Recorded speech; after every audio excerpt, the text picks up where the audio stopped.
সতে শাহবাগী, সতে শাহবাগী, 24-এর বাংলায়, জুলাইয়ের বাংলায়, জুলাই অভ্যুত্থানে একমাত্র নিঃস্বার্থভাবে রক্ত দিয়েছে আলেমরা। আপনারা জানেন ওই 2013 সালের পর থেকে গণজাগরণ মঞ্চ তৈরি করে এই বাংলাদেশে যারা বিচারহীনতা সমিতি তৈরি করেছিল ওই শাহবাগের কুখ্যাত কুলাঙ্গার লাঠিরা আবারও সংঘবদ্ধ হচ্ছে। আজকে তারা আমাদের দেশের আইন শৃঙ্খলা বাহিনীর উপরে হামলা করেছে। আমরা এই ছাত্র সমাজ আজকের সমাবেশ থেকে বলতে চাই, তারা যতভাবে চেষ্টা করুন না কেন ওই শাহবাগ ফিরিয়ে আনার চেষ্টা ষড়যন্ত্র আমরা ছাত্র দেখে থাকতে কোনোদিন সফল হবে না।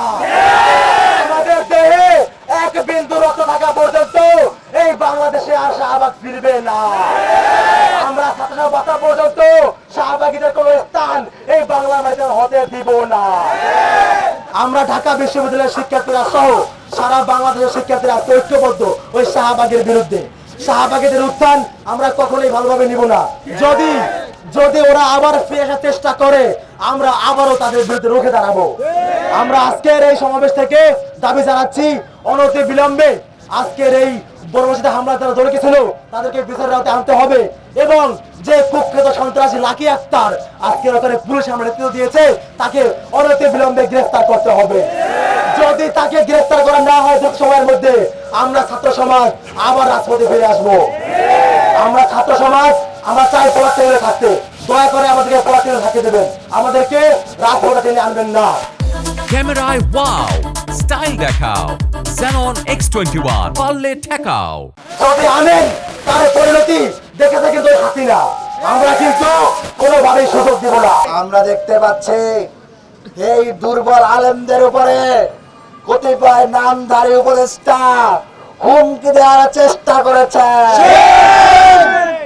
আজকের এই প্রোগ্রাম থেকে ওই শাহবাগী উপদেষ্টাকে হুঁশিয়ারি করে বলতে চাই, এই জুলাই অভ্যুত্থানে একমাত্র নিঃস্বার্থভাবে রক্ত দিয়েছে আলেমরা।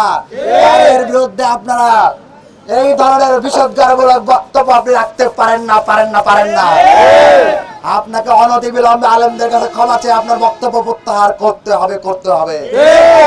সংগ্রামী উপস্থিতি, কেউ যদি মনে করেন বাংলাদেশকে আরেকটা নিজের বাপের রাষ্ট্র বানাবেন তাহলে হুঁশিয়ার হয়ে যান, হাসিনা থেকে শিক্ষা নেন।